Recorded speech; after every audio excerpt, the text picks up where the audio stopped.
complexe qu'on appelle Assist, qui appartient toujours d'ailleurs à l'ancien directeur de cabinet de Mobutu, M. Lusengiman. Tout à fait. Et donc là, j'ai pris un local et je me suis lancé.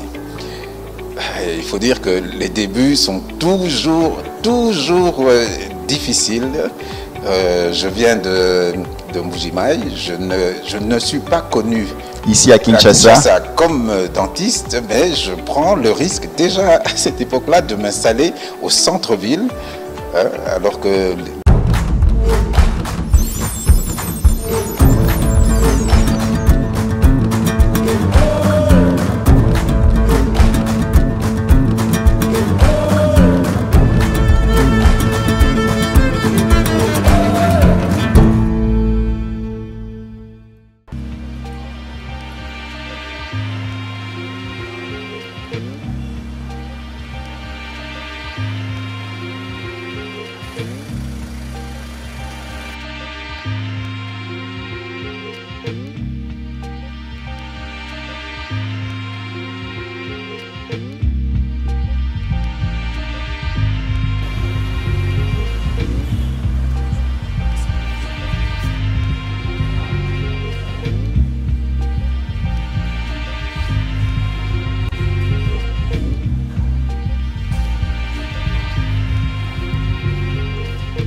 Ce soir, nous allons parler de l'entrepreneuriat dans le domaine de la santé, mais pas n'importe quel entrepreneuriat, mais ceux qui investissent dans les cabinets dentaires. Docteur, bonsoir à nouveau. Bonsoir, Symphorien Katende. Comment pouvez-vous vous présenter à nos téléspectateurs? Qui est Docteur Guy Kazadi? Docteur Guy Kazadi, chirurgien dentiste de formation. J'ai obtenu mon diplôme à l'université de Kinshasa en 1990 et depuis j'exerce comme chirurgien dentiste. J'ai passé mes 5 premières années en professionnel à la minière de Bakwanga à Mbujimayi. La MIBA. La MIBA, c'était mon premier emploi. Je terminais à l'université, il y avait une offre. Je me suis dit, bon, allons-y. J'ai passé mes 5 premières années à la MIBA. Sur le plan professionnel, c'était très enrichissant parce que, évidemment, la MIBA était très florissante à ce moment-là.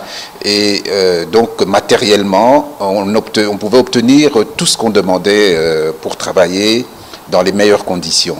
Il suffisait qu'on passe une commande et on avait tout.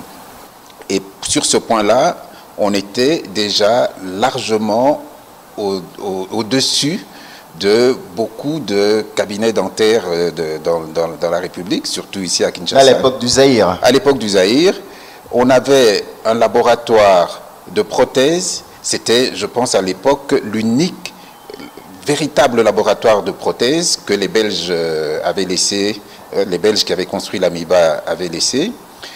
Et ça nous donnait quelques points d'avance sur Kinshasa dans ce qui concernait le laboratoire. Et même dans le fonctionnement ordinaire d'un cabinet dentaire, on était largement en avance. Donc comme début dans ma profession, c'était très enrichissant. Ça me permettait de faire des choses que d'autres ne pouvaient pas faire, poser des actes que d'autres ne pouvaient pas poser à Kinshasa. Et ça m'a énormément enrichi. Après les 5 années, j'ai déposé ma démission parce que mon plan professionnel, déjà dès le début de l'université, je savais que je devais exercer comme indépendant. Et je me disais, je termine mes études, je travaille un peu quelque part pour me faire la main et puis je me lance dans le privé. Et aux études, je crois en 2e année graduat, la première fois que j'ai entendu le mot SPIX dans le cours d'anatomie, ça tapait dans ma tête et je me suis dit, ça sera le nom de mon cabinet. Et donc je faisais déjà à ce moment-là une projection de toute ma carrière avec le nom de mon cabinet en tête. je me fixais une ligne, je termine mes études, je travaille un peu dans le public et je reviens m'installer dans le privé. Donc j'avais déjà une ligne bien tracée, mais mon plan était de ne faire que 2 ans à l'AMIBA et revenir sur Kinshasa pour me lancer dans le privé. Au bout de la 2e année, il y a eu pillage à Kinshasa. Tout à fait. Ouais, et donc, je n'ai pas su venir. L'année suivante, il y a eu encore pillage. Ça m'a retardé encore. Et à la 5e année, je me suis dit, bon, là, maintenant, c'est bon. L'économie est redevenue stable. Je peux aller m'installer à Kinshasa. Et j'ai pris mes clics et mes claques et ma famille. On est revenu sur Kinshasa et je me suis installé. Mon premier cabinet privé, je l'ai ouvert sur l'avenue de la Mongala, juste à côté de l'ambassade d'Italie. Il y a un complexe qu'on appelle Assist, qui appartient toujours d'ailleurs à l'ancien directeur de cabinet de Mobutu, M. Bisengimana. Tout à fait. Donc là, j'ai pris un local et je me suis lancé. Il faut dire que les débuts sont toujours difficiles. Je viens de Mbujimaï, je ne suis pas connu ici à Kinshasa comme dentiste, mais je prends le risque déjà à cette époque-là de m'installer au centre-ville, alors que les collègues c'était plutôt timidement à la cité, en ayant un peu peur. Moi je me suis dit bon, donc vous vous lancez dans l'entrepreneuriat dans le cabinet dentaire. Ouais. Et il a fallu quelques années pour arriver à un certain niveau et puis une bonne stabilité. La profession était, je peux dire, relativement plus aisée qu'aujourd'hui. Tout à fait. Parce qu'il y avait un pouvoir d'achat qui a beaucoup baissé. Il y avait des entreprises en grand nombre auprès desquelles on pouvait solliciter des contrats de partenariat. Tout à fait. Il y en a beaucoup moins aujourd'hui. Beaucoup moins aujourd'hui. C'est-à-dire qu'on pouvait... J'avais des contrats avec l'OCC, JDESO, l'ex-RVM, qui est devenu CVM, et beaucoup d'autres, l'AFEC et d'autres encore. Et donc, l'AMIBA elle-même, parce qu'en quittant l'AMIBA, le président de l'AMIBA m'a offert ce contrat. Tout à fait.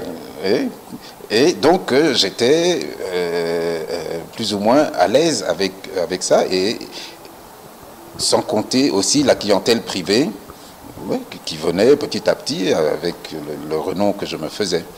Voilà, vous l'avez compris, Dr Guy Kazadi, dans sa présentation, il vous a déjà donné un aperçu même de la vision qu'il avait en tant qu'entrepreneur.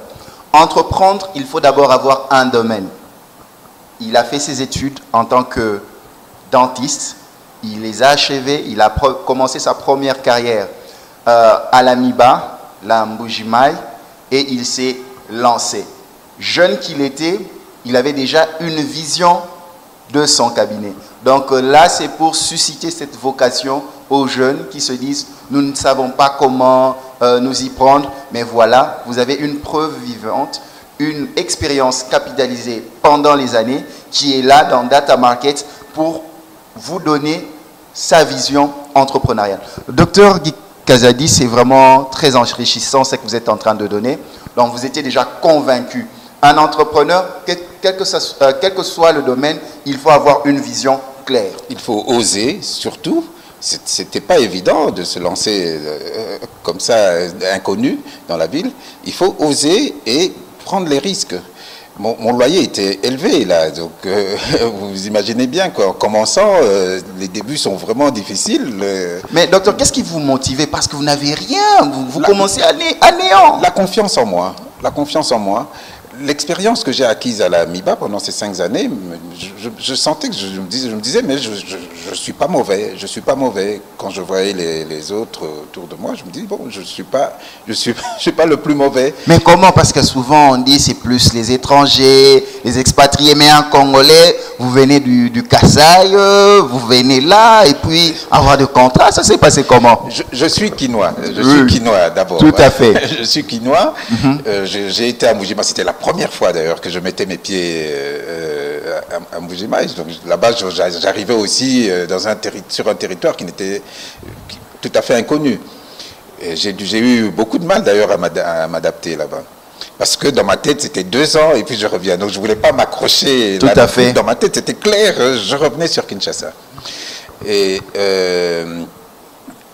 revenu à Kinshasa, il y a une chose qui compte beaucoup dans l'entrepreneuriat. Il faut avoir la volonté, il faut avoir la passion, mais aussi les relations. Ça rien à faire. C'est un plus, c'est un plus, c'est un plus. Et j'ai fait jouer mes relations pour obtenir un contrat ici, un autre là. Donc les relations comptent, hein? Absolument, absolument. Comment on crée ces relations? Les jeunes qui vous suivent en Afrique. Ça part déjà de l'enfance. Le monde que vous fréquentez durant votre enfance. Ça veut dire l'école, on doit vous mettre dans une très bonne école où vous avez... Les amis des parents qui occupaient des postes importants déjà à cette époque-là. J'allais frapper à leur porte pour demander une intervention pour une entreprise, parce que je ne connaissais pas toujours le chef d'entreprise, mais je pouvais connaître quelqu'un qui connaissait le chef d'entreprise. Donc je passais par qui il fallait pour atteindre mon but. Donc la façon de vivre avec les autres, son environnement compte. Absolument. Une personne intègre, droit, gentil, amical, être crédible aussi. Crédible. Être crédible aussi, ça c'est une des choses les plus importantes. Parce qu'il vous recommandait. Donc oui. La personne qui vous recommandait, donc il allait aussi de sa personne. Donc il fallait que non, la personne dont vous nous avez recommandé, elle est compétente. Voilà. Parce que si elle n'était pas compétente, ça froisse aussi. Hein? Oui, et donc j'ai fait 15 ans à Siste. Là sur l'avenue de la Mongala. Voilà, oui. Votre tout premier cabinet. Oui. Et alors, après, les choses ont commencé à péricliter. Parce que j'avais basé ma clientèle sur les entreprises. Vous savez qu'ici, on n'a pas de sécurité sociale. Et donc, d'après les estimations qu'on a faites, on pense qu'il n'y a que 2% de la population ici à Kinshasa qui a les moyens pour se faire soigner de sa propre poche. 2% seulement. Et donc, il fallait, dans cet environnement ici, se battre pour avoir une place dans les 2%. Dans les 2%. Mais à cette époque-là, il y avait beaucoup d'expatriés dentistes. Mais aujourd'hui, il y en a très peu. Il y a, je crois, un Français, un Grec, et puis les Indiens de différents hôpitaux. De différents hôpitaux. Oui. Mais à l'époque, il y avait beaucoup plus de Grecs, des Belges, des Français. Oui. Il y en avait beaucoup. Et des Italiens aussi. Il y en avait beaucoup. Et donc, ces 2%-là, qui étaient capables de payer leurs soins de leur propre poche, avaient pris l'habitude d'aller chez les expatriés. Et nous qui arrivions là, il fallait se créer une clientèle. Tout à fait. Il fallait se créer une clientèle. Pas de sécurité sociale, donc il n'y a pas de couverture sociale pour les autres, les 98 autres %. Mais quand même, ceux qui avaient un emploi pouvaient se faire soigner à travers les entreprises. Et donc on s'est dit, c'est là qu'il faut frapper. Et il fallait chercher des contrats avec les entreprises. Évidemment, dans les 2%, on pouvait avoir quelques miettes, mais c'était au niveau des entreprises. Mais docteur, est-ce que vous n'avez pas eu besoin à recourir à l'emprunt d'une banque ou l'accompagnement d'une banque pour ouvrir votre cabinet dentaire? Ou bien c'était votre propre fonds, vous avez dû économiser et puis vous lancer? Il y a eu plutôt un apport familial. Okay. J'ai bénéficié d'un apport familial. Oui. Dans la famille, dans votre relation familiale ou bien large, vous pouvez aussi solliciter un accompagnement financier pour vous lancer dans l'entrepreneuriat. Oui, et rembourser quand il le faudra. Oui. Donc c'est plutôt par là. Je ne suis pas passé par une banque. Les banques me font peur. Tout entrepreneur que je suis, les banques me font peur parce que c'est un risque qui te met sous tension. Quand tu prends un crédit à la banque, on a vu des gens perdre leur maison parce qu'ils n'ont pas su rembourser. C'est un gros risque, mais s'il y a une autre voie que celle de la banque, je préfère prendre l'autre voie parce que là c'est encore tout à fait négociable, alors que la banque elle est pas stricte. d'intérêt, ainsi de suite. La banque elle est stricte, vous n'avez pas payé au bout du mois. Et puis vous tenez compte de la réalité du marché, la réalité du marché, la clientèle. Ouais. Souvent, deux fois, vous n'avez pas... Parce que vous travaillez par carnet de commande. Voilà. Oui. Les gens viennent. Mais docteur, comment on construit son expérience? Comment on se construit un renom, par exemple, dans le secteur de la santé dentaire? Comment on devient un cabinet renommé? Là aussi, les jeunes doivent comprendre comment on crée ce nom-là, docteur Guy Kazadi. Quand on voit ce nom, on se dit... Voilà, là, il y a la compétence, il y a un passé. Et là, après plusieurs années, on est docteur Guy Kazadi. D'abord, la première chose, c'est la qualité des soins. Et pour ça, la formation à l'université, dans les conditions dans lesquelles tout le monde sait qu'on étudie ici, moi, je dirais sans embâche qu'elle n'est pas complète. Et donc, il faut rajouter quelque chose derrière. Il faut faire la formation continue, combler ce qu'on n'a pas reçu à l'université. Et là, bon, j'ai eu la possibilité de sortir souvent pour faire des formations et c'est pour me remettre à niveau. Donc, j'avais ce souci en tête, ne pas me contenter de ce que j'ai appris à l'université, aller au-delà, pour essayer de me mettre au niveau international, comme tous les dentistes du monde. Et ça, que ce soit sur le plan matériel, donc dans l'équipement, comme dans la formation. Ça, c'est un souci permanent chez moi. Donc l'équipement et la formation est essentiel pour évoluer dans cette carrière. Évoluer dans cette carrière. La carrière, le métier de dentiste, il est très technique et les choses évoluent tellement que si on ne suit pas, vous êtes en retard. Par exemple, vu ces étrangers qui vivent ici, se mettent à la page, ils se mettent à la page, voilà. Et donc vous, si vous n'avez pas les nouvelles technologies. Par exemple, ces sociétés internationales qui vivent ici en RDC, qui y sont établies, eux ont la vision de comment se font les soins dentaires chez eux. Et quand ils viennent vers vous, ils vous posent les mêmes questions. Voilà. Est-ce que vous avez ça? Oui. Est-ce que vous avez ça? Oui, oui. Alors là, ça, c'est à ces jeunes-là on parle le même langage. Là, c'est à ces jeunes-là aussi que vous devez aussi parler pour leur faire comprendre que non, le monde, le marché, le marché, pour créer un marché, pour gagner un marché, il faut se mettre au diapason par rapport à la norme de ce qui se fait dans ce domaine-là. Oui, mais ici, tout dépend de la vision qu'on a, du public qu'on vise. Tout à fait. Du public qu'on vise. Quelqu'un qui veut s'établir, je ne sais pas, au fin fond de Ndjili, par exemple, peut-être qu'il n'aura pas besoin d'être à la pointe de la technologie en ouvrant son cabinet. Donc il va faire dentisterie classique, basique. Mais quelqu'un qui s'établit au centre-ville, qui vise les 2%, là il doit être au top. Celui qui vise les 98%, il n'aura pas besoin de ça. Donc, mais le nombre, 98%, à la cité, avec le nombre étant plus élevé, il peut tourner et faire gagner sa vie sur ça aussi bien que celui qui ouvre en ville et qui vise les 2%.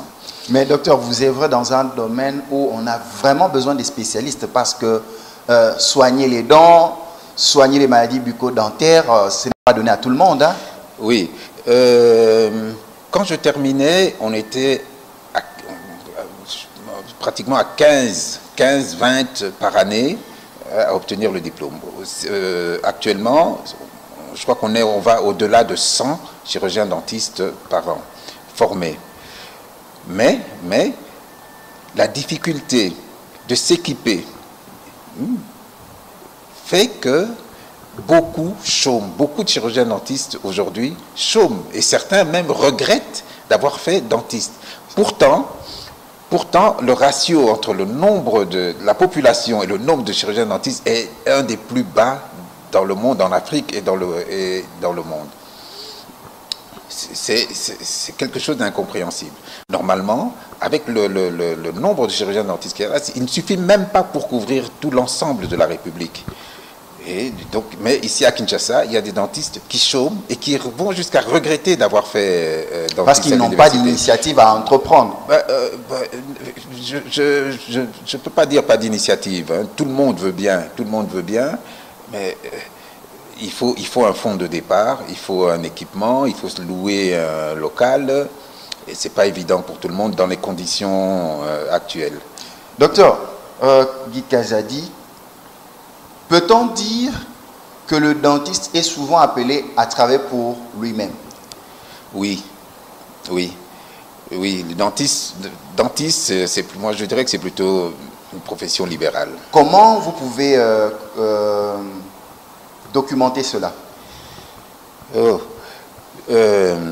Il y a un mois, j'étais au Canada et j'étais surpris de voir que à peu près tous les 10 mètres, les 15 mètres, il y avait un cabinet dentaire. Tu tournes la tête, dentiste.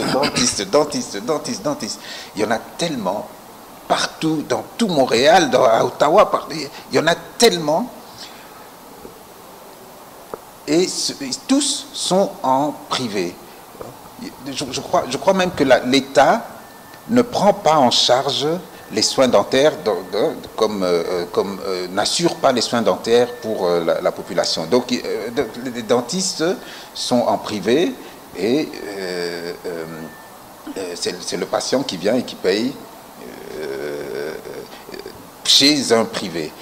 Donc, dans le monde entier, le métier de dentiste, il est fait... une profession libérale. Pour les déjà au départ, celui qui veut se lancer dans cette filière, le jeune qui veut se lancer dans cette filière, doit se dire que là, je suis dans un métier libéral, donc je travaillerai pour mon propre compte. Je suis un entrepreneur. Voilà, oui. Mais n'empêche que dans les grands hôpitaux, on peut trouver des dentistes.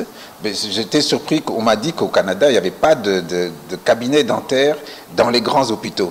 Tout se faisait en privé. Vous voyez la mentalité là? Tout à fait. Tout se fait en privé. Ici, chez nous, il y en a. Vous allez à Ngaliema, il y a un cabinet dentaire, Mamaemo. Et dans les grands hôpitaux, il y a des cabinets dentaires. Docteur, qu'est-ce qui vous plaît dans votre métier? Parce que ça doit aussi être une vocation, un appel. Oui. Une fois, mon père m'a posé la question, pourquoi tu ne fais pas médecine générale, tu veux faire dentiste? Je lui ai dit, j'ai toujours su que j'étais doué avec mes doigts, hein, j'avais une certaine technicité avec mes mains, et ma tête n'est pas vide. Et la dentisterie exige ces deux qualités, là, la tête, les mains. Donc vous êtes habile. Oui, donc je dis, c'est le métier qu'il me faut, parce que des deux côtés, je m'estimais assez bon. Et le contact avec l'autre, parce que c'est vrai, on peut être entrepreneur, mais comment se crée le contact avec l'autre? Un patient, par exemple, vous l'assurez, comment ça se fait? Oui, d'abord, pour assurer, il faut être sûr de soi-même, savoir ce qu'on va faire, savoir expliquer ce qu'on va faire et faire ce qu'on a dit. Au premier abord, savoir mettre le patient en confiance, hein, et chasser son stress, parce que la première chose qui fait fuir le patient, c'est la peur. Vous savez, quand on entre dans un cabinet dentaire, on se sent comme agressé. Là, on va m'arracher les dents. Agressé. On va me faire mal. Matériel, il y a une lampe qui projette une lumière sur soi, on voit du gros matériel, on se dit aïe, aïe, aïe, aïe, et puis on se dit on va se faire piquer, ça va faire mal. Et donc, rien que ça, retient le patient à la maison. Il dit non, je n'ose pas aller chez le dentiste à cause de tout ça. Donc, mais s'il franchit la porte, là, il faut le rassurer totalement. Et ça, c'est pour garder une clientèle, c'est là, déjà là, tout se joue déjà à ce niveau-là. Rassurer, et puis rassurer de ne pas faire mal au cours des soins. Parce que si vous faites mal, c'est fort possible que votre patient ne revienne pas. Le dentiste avait la réputation d'être un menteur. Hein, on dit, il y a cette expression menteur comme un arracheur de dents. Oui. Mais la science, la technologie en dentisterie a tellement évolué que maintenant, on sait gérer la douleur et on peut faire des soins dentaires sans douleur. Docteur, aux jeunes qui vous suivent partout en Afrique et même dans d'autres continents qui suivent à cet instant Data Market, quelle est la norme d'un cabinet dentaire? Quel est le standard d'un cabinet dentaire? À ces jeunes-là, parce que vous avez la pratique avec vous. Vous avez la science et la pratique avec vous. La première chose dont il faut s'assurer, c'est avoir une chaîne de stérilisation adéquate. C'est une grosse responsabilité de faire dentiste parce que vous savez, il y a toujours du sang sur les instruments, de la salive, du sang, et on peut transmettre aux patients ou à soi-même ou au personnel des maladies à travers les instruments. Et donc, si on n'assure pas une chaîne de stérilisation parfaite, on n'ouvre pas de cabinet. Ça, c'est la première chose. Ça, c'est la première chose. Ensuite, on a le fauteuil dentaire. Bon, il n'est pas nécessaire qu'il soit high-top. Hein. Quelqu'un qui commence, c'est pas nécessaire qu'il soit high-top, mais bon, les technologies nouvelles nous amènent à des niveaux. Mais si vous savez tailler une dent, voir la lumière, savoir faire monter, descendre le fauteuil, basculer le fauteuil, aspirer, déjà, vous pouvez ouvrir votre cabinet. Et par rapport au personnel, qui sont les personnels qui accompagnent un dentiste? Oui, on a une grosse difficulté ici au Congo sur ce point-là, parce que la première personne qui se met à côté du dentiste, c'est l'assistant dentaire. Or, ici, il n'y a pas d'école de formation d'assistant dentaire.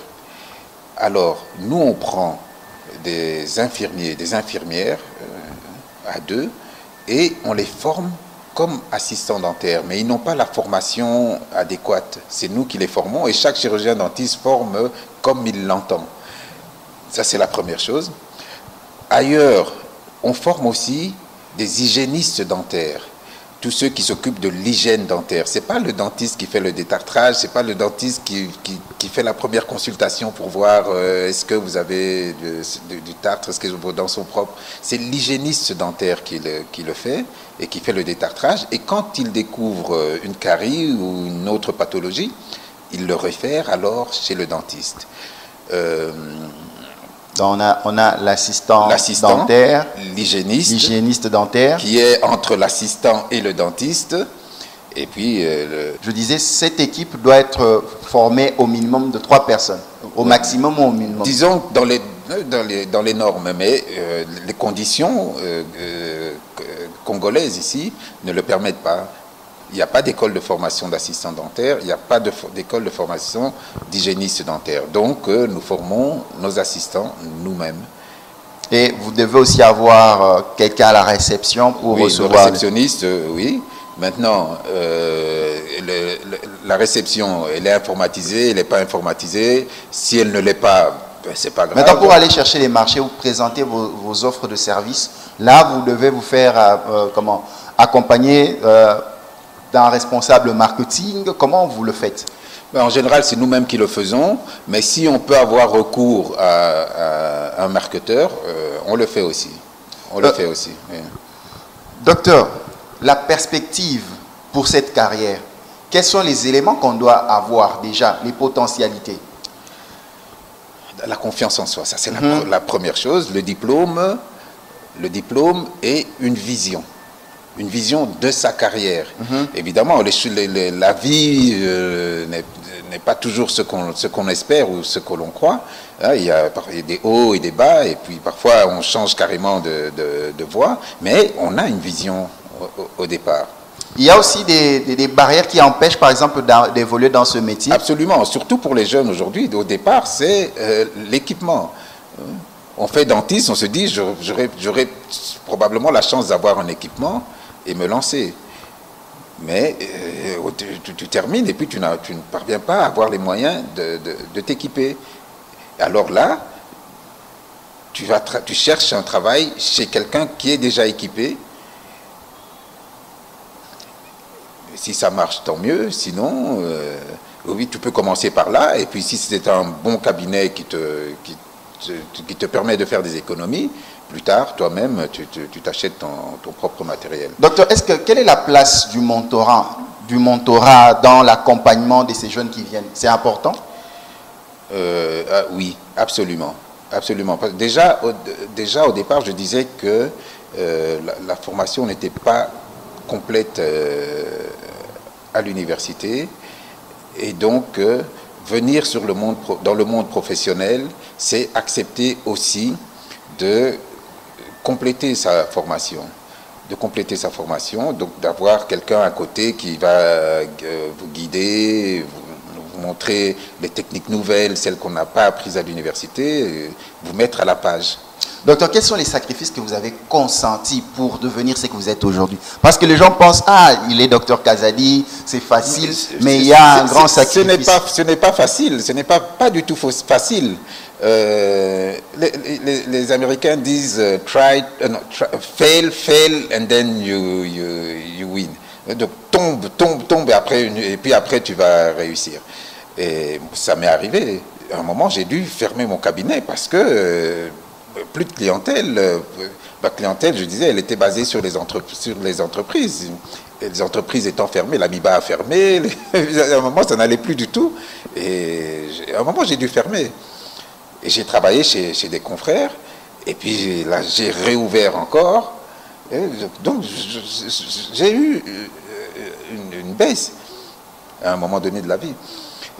Mais mon objectif n'était pas perdu à ce moment-là. Je me disais, bon, j'accepte cette situation en me disant, à un moment, je vais me relancer. Docteur, même si on est grand, il faut aussi s'apprêter à tomber. Comme tout entrepreneur, à partir du moment où tu es entrepreneur, il faut accepter l'échec. Parce que l'échec enrichit, en fait. De là où j'étais, par rapport à là où je suis maintenant, après l'échec, j'ai fait un bond. J'ai fait un bond sur le plan technologique et même dans la formation. J'ai fait un gros bond. Donc, docteur, il ne faut pas avoir honte de l'échec. Il ne faut pas avoir honte de l'échec. Quand on entreprend, on n'a pas honte de l'échec. Au contraire, l'échec enrichit. Mais docteur, comment on se prépare? Parce que les jeunes qui nous suivent se disent, oh non, il faut toujours avancer, mais comment? Parce qu'il y a aussi beaucoup de ces entrepreneurs qui ne parlent pas de leurs échecs. Hein. Ah mais non, il n'y a personne qui a fait quelque chose sans tomber. Non, je ne pense pas. Je ne pense pas. Même le président des États-Unis, Trump, il a fait faillite avec son entreprise à un moment. Et aujourd'hui, il est président de la République. Son entreprise est au top aujourd'hui. Donc, c'est même bénéfique. C'est même bénéfique parce que ça te remotive, ça te recale les idées et ça te permet d'aller plus loin. Et ça permet de voir si tu es fait pour ce que tu veux faire. Voilà, exactement. Si tu es endurant, comment tu peux encaisser le coup. Mais docteur, quel est le moral de quelqu'un qui échoue? Parce que vous dites, vous vous êtes lancé et à un certain moment, ça n'allait pas. Vous avez refermé et pour aller travailler chez les confrères. Comment il faut Oui, beaucoup d'humilité là. Hein. Voilà, beaucoup d'humilité parce qu'à un moment vous dites voilà, je suis bien placé, je suis bien positionné et puis après hop, vous êtes obligé d'aller travailler ailleurs parce que vous n'allez pas rester. Donc un entrepreneur doit d'abord être humble. Absolument, absolument, absolument. J'ai été frappé à la porte de mes confrères. Je remercie ceux qui ont bien voulu m'accepter chez eux. Je leur fais un petit coucou d'ailleurs. Et ça a duré un petit moment. Et puis après, je me suis relancé. Mais quand vous êtes relancé, vous ne vous êtes pas dit que vous allez encore retomber? Qu'est-ce qui vous motive? Vous carburez à quoi? Catholique chrétien que je suis, c'est un peu comme la foi. Entreprendre, c'est avoir la foi en cette foi. C'est avoir la foi. Avoir la foi. Tomber, ça arrive à tout le monde. Parfois, on est la risée des gens, mais au fond, il y a une voix qui te dit tu vas te relever, tu dois te relever, tu dois y aller, tu dois réussir. Docteur, en vous, il y a 3 éléments qui nous servent, même moi, d'éléments déclencheurs, motivateurs, d'éléments révoltants. 1, vous vous êtes lancé dans l'entrepreneuriat, vous n'avez pas recouru au financement d'une banque. Vous avez dit que vous avez recouru au financement de la famille, ceux qui pouvaient vous aider, et après rembourser. De 2, vous aviez déjà une vision de ce que vous voulez faire. Par exemple, le nom de votre cabinet, vous l'aviez déjà au départ, oui, sans savoir aux que vous allez études, oui, dans les études. Oui. 3, vous êtes tombé, vous êtes reparti de zéro et vous reconnaissez la place de l'humilité. Mais pour ce jeune entrepreneur qui pense que tout est facile, qu'est-ce que vous pouvez leur dire? Rien n'est facile.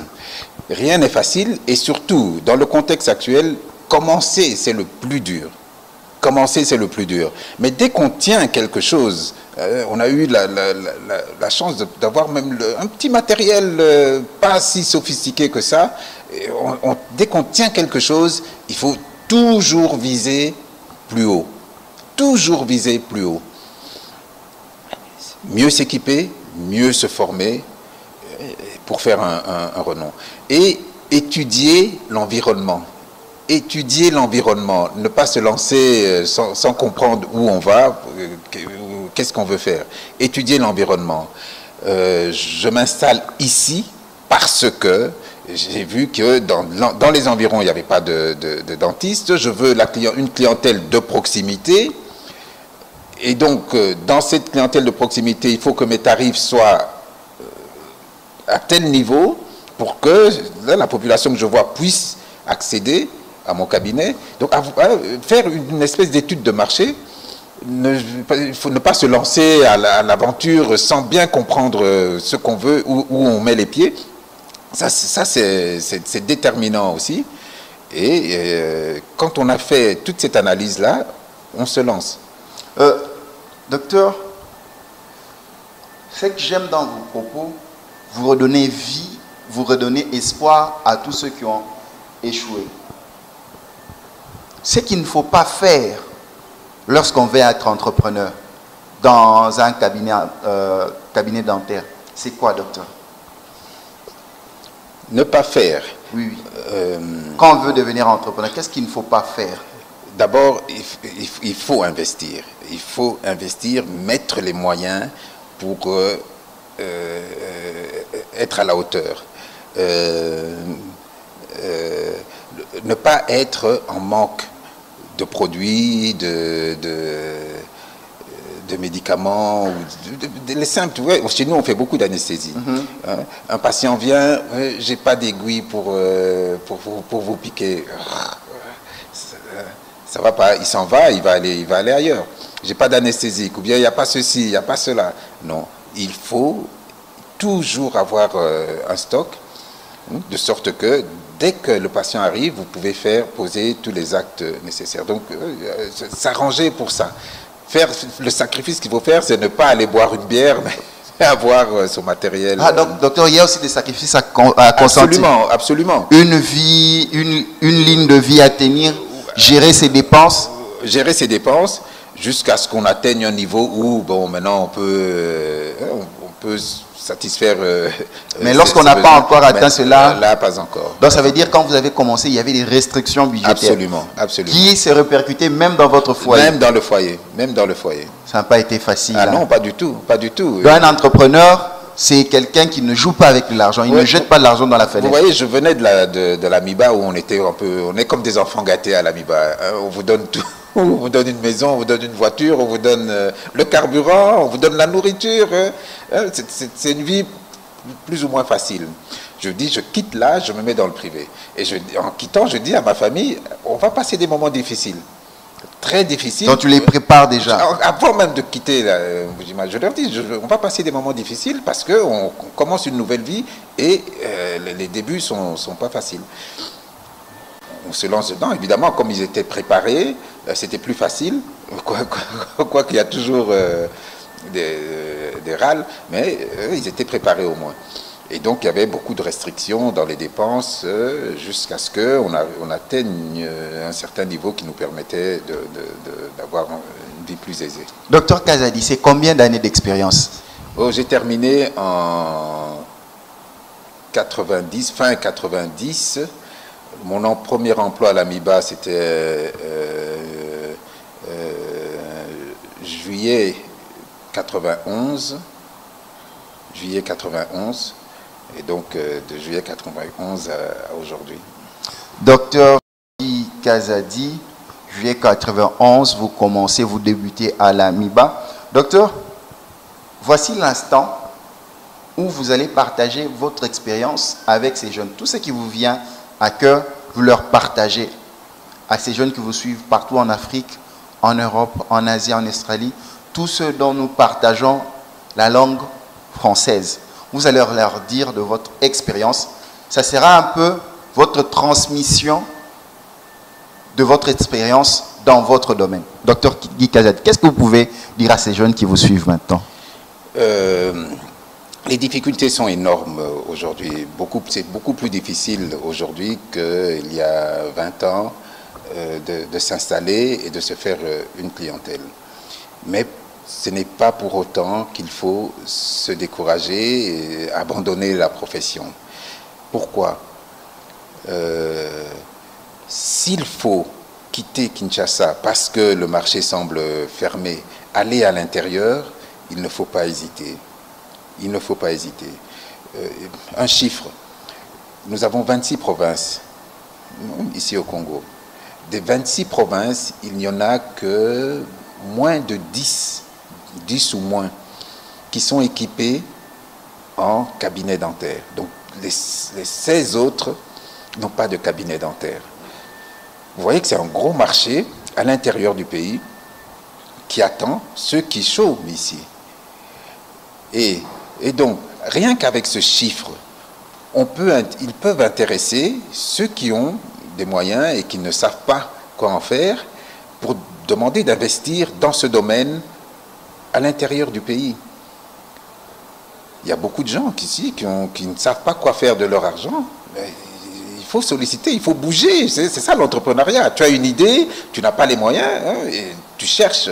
Si la banque ne te trouve pas crédible pour te donner de l'argent, ben tu vas vers la famille, comme moi j'ai fait, n'importe qui a les moyens et qui cherche dans quoi investir, avec un projet bien cadré, bien établi, en montrant que ça peut être rentable.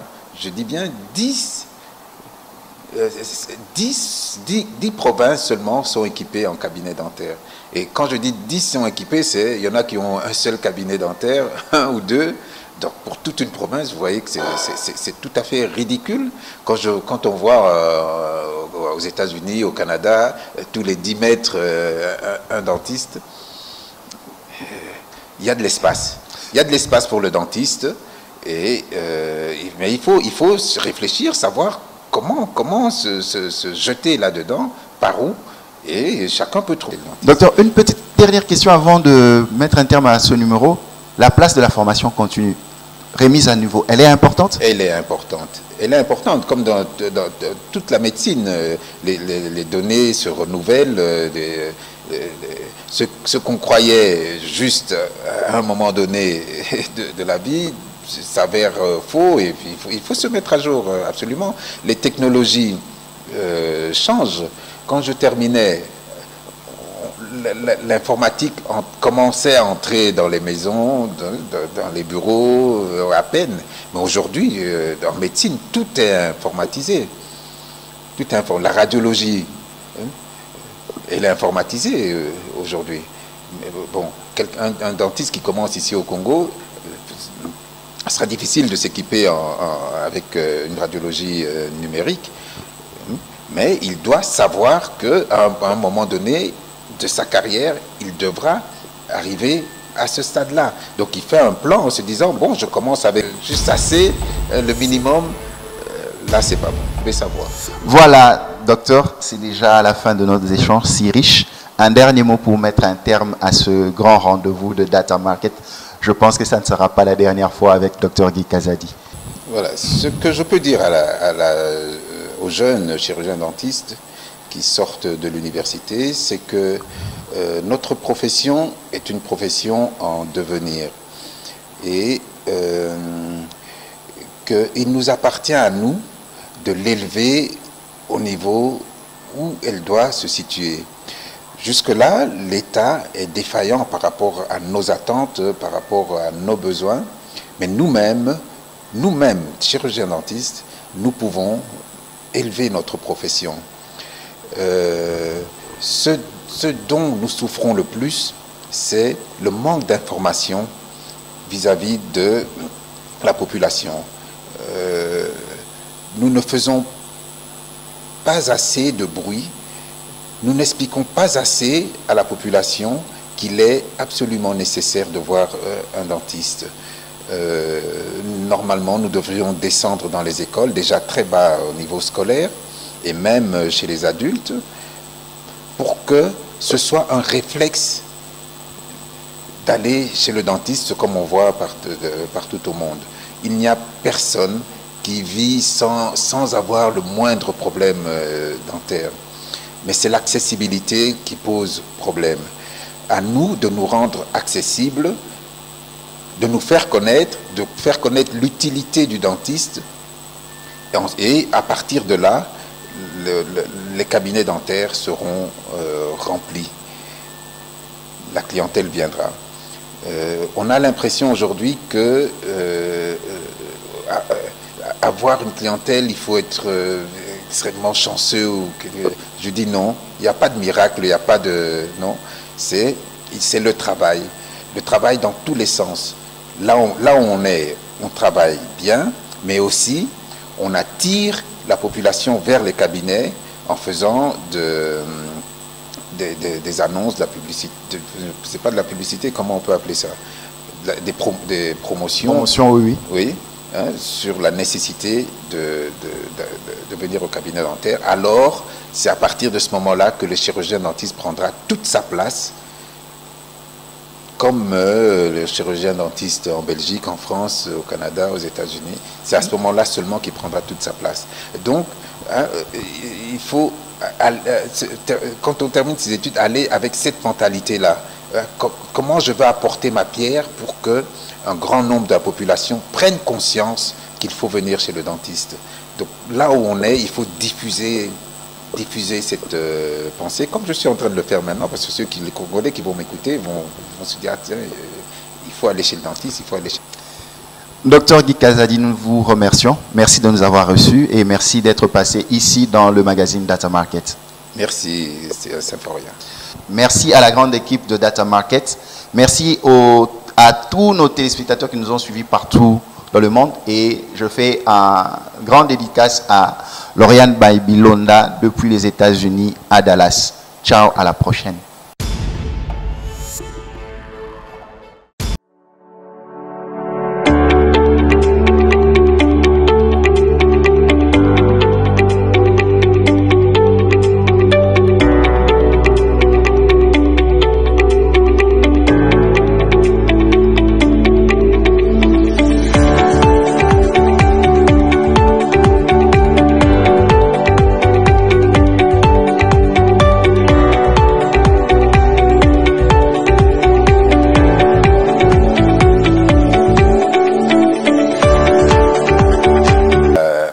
Qu'on appelle Assist, qui appartient toujours d'ailleurs à l'ancien directeur de cabinet de Mobutu, M. Bisengimana. Tout à fait. Donc là, j'ai pris un local et je me suis lancé. Il faut dire que les débuts sont toujours difficiles. Je viens de Mbujimayi, je ne suis pas connu ici à Kinshasa comme dentiste, mais je prends le risque déjà à cette époque-là de m'installer au centre-ville hein, alors que